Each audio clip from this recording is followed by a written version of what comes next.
Thank you for clicking on the video. Welcome back to the channel. This is another review for The Real Housewives of Potomac, Season 7, Episode 6, Burnin and Beefin. We're picking up at the burn session. Ashley, she's having herself a time, at the expense of Candace. Candace's response is, your husband likes to leave you. Go to so-and-so's house. We didn't see. They put a flower over her face and bleeped it out. So somebody wants to remain nameless. But she say your husband likes to leave you, go to somebody's house and suck his dick. Everybody at the table is like, oh. Okay. Ashley says, are we veering off the path here? Are you deflecting? Girl, you know it's true. You must have heard that one too, huh, Ashley? She know all about it. She know all about it. Candace say Michael is old boy's client. Michael paying for the prostitution. He paying for the prostitution. They go back and forth, but it's time to go. Robin, she's still on the bus talking about she waiting on her Uber. It's 20 minutes away. Ashley, she's still sitting at the table, and Wendy, checks in with her, asking her, is she okay? And she's like, why did you bring this up in front of Giselle in the group? Ashley gives some bullshit response as to why she did this. Still, girl, why'd you do it? None of that made sense. She up there talking about she's not vindictive with a big old smile on her face. I'm not vindictive. Yes, you are. Yes, you are. We get the girl's name. Home girl.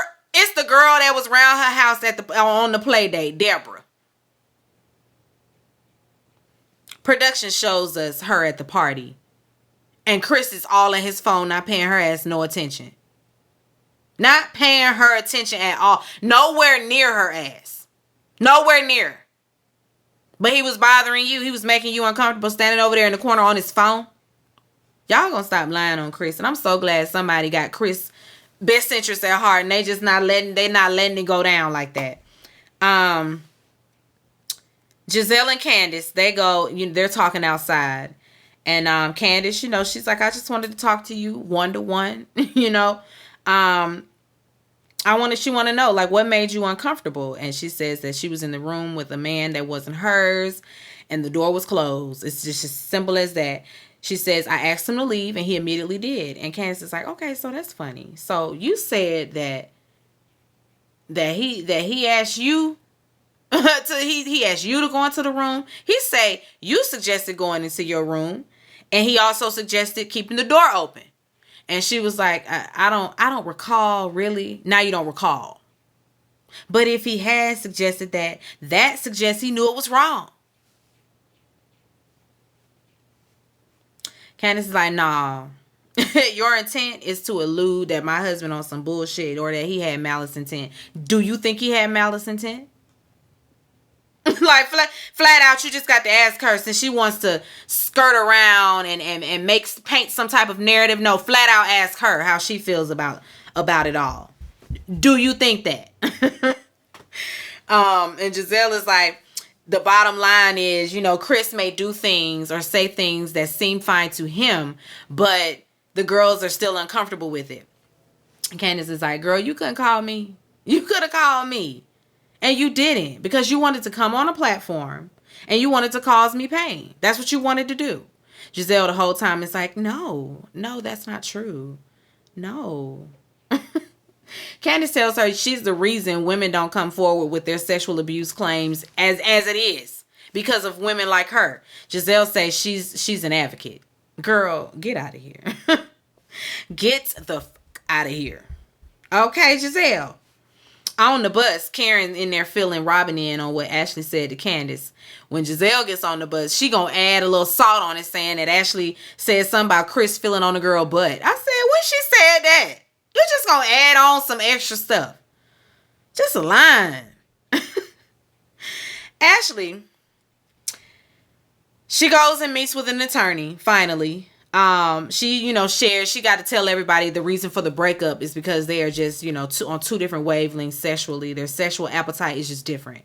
The attorney, she like, okay, enough about all of that. Let's get to the meat and the potatoes. And you ain't said nothing about alimony. You ain't said nothing about child support. Let's talk about that. Was there a prenup? Ashley says that there was, and she also tells her that they're legally separated or whatever. And Michael would kind of rather do this thing without attorneys, And the lady's like, yeah, the breadwinner always want to do stuff without attorneys. So he can bamboozle that ass, Michael has come up with a proposal. He wants to give her a proposal to look over and they can come up to their own agreement. And the lawyer like, you might want to let me look over it. You might want to let me look over any type of proposal he sends your way. Ashley says she's going to give him the benefit of the doubt. She's a dumbass. We already know that. She says if he's trying to bamboozle her, then they'll scrape it, but blah, blah, blah. She knows she's stalling and making excuses and bullshitting us. She asked the lady if buying her house with him or under an LLC is, the smart thing to do, or should she just only have her name on it? And the lady looking at her like, girl, you are dumb. That's the look that lady had on her face like, are you for real? No, that's not a good idea, girl. No. He could down the road try to take claim of this house and all of that. Girl, don't play with me. Send me over the proposal. Send me the proposal. Mia, she's meeting Sharice and Jacqueline I think they was at the nail salon. I think they was at the getting pedicures. Sharice asks, how's your health? How's that going? Of course, she shares what we've been hearing for the past 2 episodes about the lumps not being cancerous, but she still has to remove them. She says she still got stuff to do, things to do. And Jacqueline, trying to keep her storyline going. Tell her about the foster care. And I'm like, girl, this is this conversation ain't even flowing in that direction. But you just gonna take us to that direction because I guess that's your friend and you know that this is her storyline. So here we are talking foster care again. Sharice asked her about her mom, and it's like, oh, how many times do we have to hear this story? I know Sharice wasn't around, but still, why do we have to keep hearing this story? Because she tells it like it's the first time she's telling it. Girl, anyway, it's awkward. This whole, their dynamic was awkward because it's obvious you're just trying to film a scene together. Anyway. Mia makes an announcement and tells them about Miami, and she tells them, they'll be able to pick their own rooms. Of course, they're all excited. She done got a 6-bedroom house for them. 9 ladies are coming though, so some folks gonna have to share a room. She said the ones that she don't like Wendy, good luck. Anyway. The ladies are excited. They're all excited to go on the trip. Candace will be arriving a little bit later. She got stuff to do. She got to meet Trina out in Miami. She got a lot to do, and she gonna come around there when she done with work. I know that's right. Booked and busy. Them hoes wish that they was flying in later because they gotta go and get some studio time in. They wish. They wish. Anyway, Wendy, she at the house with the family. She says she's journaling. She's reconnecting with herself. Eddie wants to know about the restaurant idea and where she is with that, because he doesn't feel like it's a good idea. And if we're being honest, it's not, and she knows that. And so she says it's on pause. She's gonna focus on what's right here in front of her.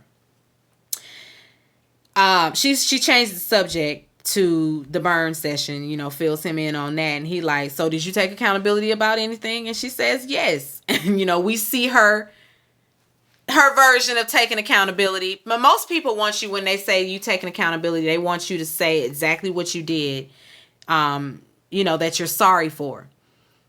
Wendy's apology was very generalized. It was very, I'm sorry that I made you feel that way. I'm sorry that I made you feel like X, Y, and Z. Or I'm sorry if you felt like I made you feel that way. And their whole thing is, girl, you know how you made me feel. Just say, I'm sorry for cutting you at the neck.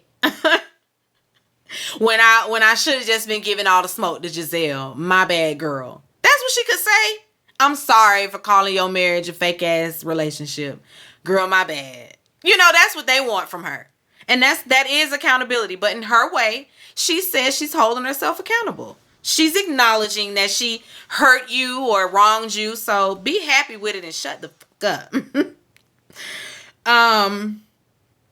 She talks about the fact that she got invited to Miami. So she excited to go to that. She said, I ain't turning down no girls trip to Miami. I'm going to be in Miami. The girls just going to have to deal. Anyway, Giselle, she meets Robin at a, why is my head drawing a blank? My head's saying banquet. They wasn't at no banquet. Boutique. There we go. She meets her at a boutique because they're going to shop for the trip.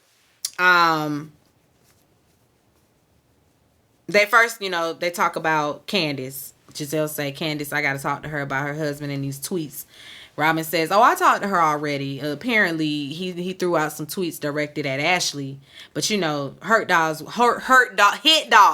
My bad. Hit dogs will holler. So, of course, they feel like this song is about them. Speaking of Ashley, she walks in. They're asking her, how things are going with the divorce. Ashley says that she ended up asking Michael about the LLC, and it's not even made. Ain't no LLC made. And they like, wait a minute, you said that it was.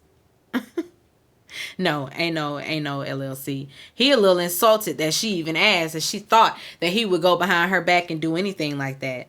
But whatever. She tells him that she spoke to an attorney, who also advised against it, and they looking at her like, girl, we told you so. And they say it. I told you so. So now we don't sound as crazy as we did 2 days ago, huh? So now you'll listen. Okay. Giselle says in her confessional, she says, you pretty, you smart, you are important. You don't need that man. The hypocrisy of it all. Girl, how long you stayed with Jamal before you left his ass when he was cheating with the folks in the congregation? How long was you sitting around acting like you didn't know what was going on? Just really showing up every Sunday, and it is 4-5 different women in the church smashing your husband on a regular, and you didn't leave. Don't be telling her, let's hurry up and go get this divorce. Cause girl, you put up and shut up for a while. Let her alone. Let that lady alone. Of course, she's back and forth with this. That's the father of her child. I don't see how Michael was getting anybody wet to make babies or none of that. But if Ashley likes it, it is what it is. But Giselle had a whole lot of nerve. Let's get this divorce already. As if at the first sign of Jamal's cheating, she headed for the hills. Girl, you sat around there a good number of years before you decided, you know what, I'm gonna stop doing this. I'm gonna stop. Anyway, back to the trip. Robin, she say, I heard you brought up your little friend. How did this even turn into an argument? Giselle is like, well, after Ashley said what she said, then Candace brought up Michael sucking dick. And Ashley, she's like, I just want to know who the person is that he's talking about. And they keep bleeping out the name. And Robin is like, well, it's a male. And I'm like, okay, the fact that she specified it's a male makes me believe this person is a trans person. Because why we even need to specify it's a male, I think we gathered that when we said that he was going around there to suck dick. I mean, women don't have peen. I don't have a penis. So it's safe to assume we're talking about a trans person here. Anyway. And she's about to say it, and she's like, "What? It's not my story to tell." Ashley want to know though. She's like, "No, for real. What is it? Tell me." Robin says, "Listen, she kind of told me this already. She told me in private back in the day that she knew a high-end escort that Michael would hire from time to time, but she wasn't gonna bring it to the show. Turns out she had to bring it to the show because Ashley was playing. She had to use her trump card, and Ashley knows it to be true because the Ashley's reaction says." Oh, this is true. Although she likes to say she doesn't care. She doesn't really care, Girl, you care. You care, girl, whatever. She's sitting up laughing like it's funny. Okay, girl. Anyway, producers, they asked Robin if she believes it. Robin say, I don't put nothing past Michael Darby. They asked Giselle if she's heard about the rumors about this person. And she says, no, but so-and-so looked like Juan. And We all know he love him some Juan Dixon. So if a person looks like Juan Dixon, it's true. Believe it, okay? Giselle, she tells them about, her conversation with Candace, talking about some Candace was on my heels. Girl, stop. She always got to embellish some shit. Candace was not running after you.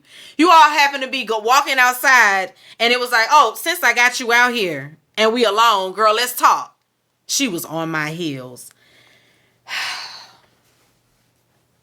She says that in her mind that this was a friendly conversation. This all could have been forgotten about, but now she ain't gonna be able to forget nothing because Chris on Twitter calling her a liar. And Robin thinks that Candace is kind of gassing him up, like going home and dramatizing it a little bit, like playing it up, and that's what's making him so upset and running to Twitter. Whose side are you on, Robin? Because now you flip-flopping. Now it's Candace gassing him up.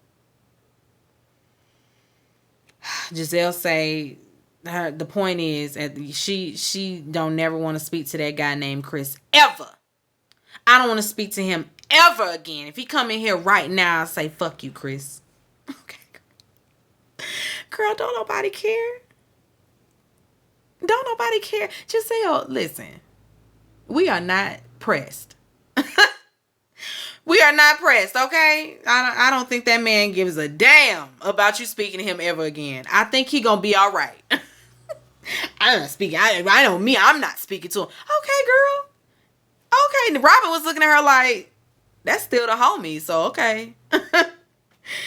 All right then, girl. Anyway, the girls are headed to Miami. Y'all. Karen and Sharice running into each other, getting on the plane, and Karen, oh hi Sharice, it's so good to see you.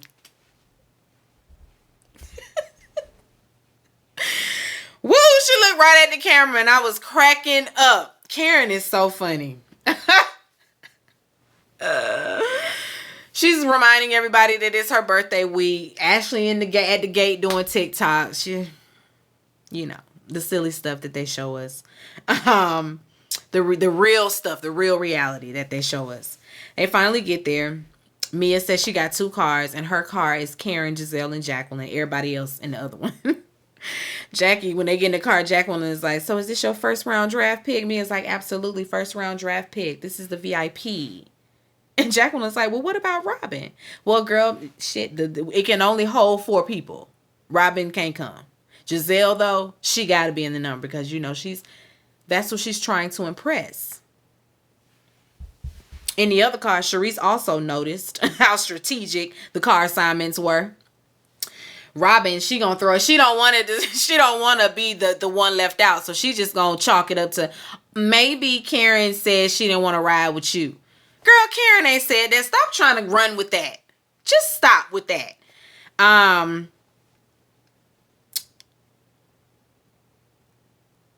They talk about the invite, the wording on the invite, because Wendy is the grammar police. She said the professor and her just really couldn't get past this lady saying, let's go to the tip of the South. Because how we going to the tip of the South? The tip is at the top. We going to the bottom. So that's what she should have said. We headed to the bottom. Anyway, Mia over there in her car, she shares with the ladies that the house that they're staying in was listed for $12 million. There's 6 bedrooms though. And but Karen, she won't have to worry about sharing a room since it's her birthday. Over there in the other car, they're worried about the rooms as well. They already know somebody's gonna have to share rooms. Sharice say, I know I ain't sharing my room. But I ain't gonna say nothing. Robin, she reporting back to the invite, looking at it like, but she said it's supposed to be 5-star this and 5-star that, and so it better be what it say on this invitation. Cause Robin will get a hotel in the quickness. Robin will look her up a hotel. Spend the whole day, whole evening on her phone looking up a hotel. Girl, just lay your head where you at. Anyway, in Mia's car, Giselle asked Jacqueline, where her ex-husband is. And I just, what kind of question is that to just ask a stranger? Where's your ex-husband? Girl, why? Why do you want to know? What's it to you? Where's your ex-husband? The girls say that they were never married though. So, okay.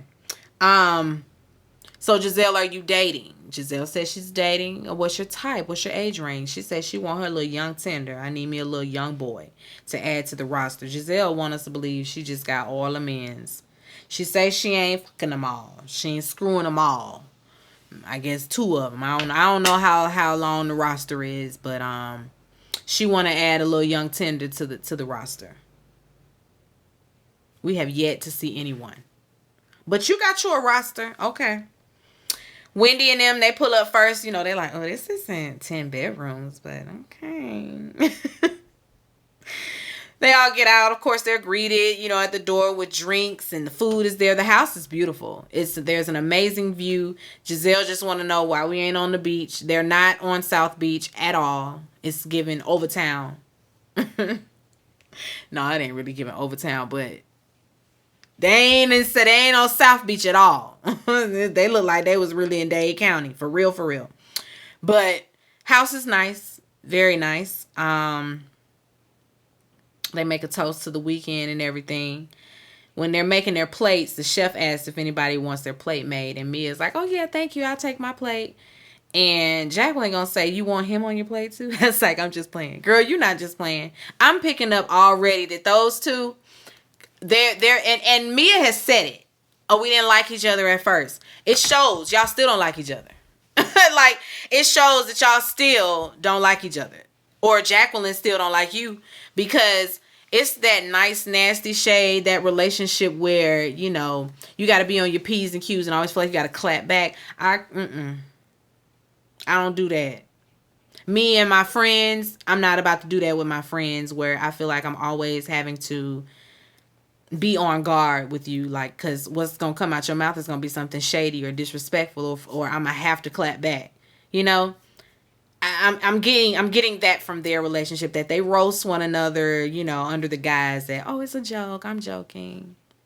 Oh, you want him on the platter too? Like, suggesting that Mia would cheat on her husband, or that Mia is thirsting for another man. Like, why you doing that on TV? Mia picked up on it. Mia was like, I'm celebrating my 10-year anniversary. No, I don't want him on my plate. Jacqueline, girl, you ain't slick. Mia gives them their room assignment. Giselle and Robin, of course, they're sharing a room, and they knew it. And then they're gonna try to pretend like, again, what? Y'all know y'all was gonna share rooms. Like, why y'all acting surprised or bothered? Because both of them acting like they just really want space. Giselle in her confessional talking about some, we always gotta share a room. I just really want my space. No, you don't. No, you don't. Y'all was excited.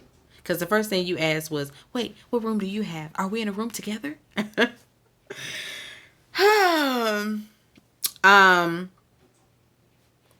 Mia named the rooms after stripper movies and stripper phrases.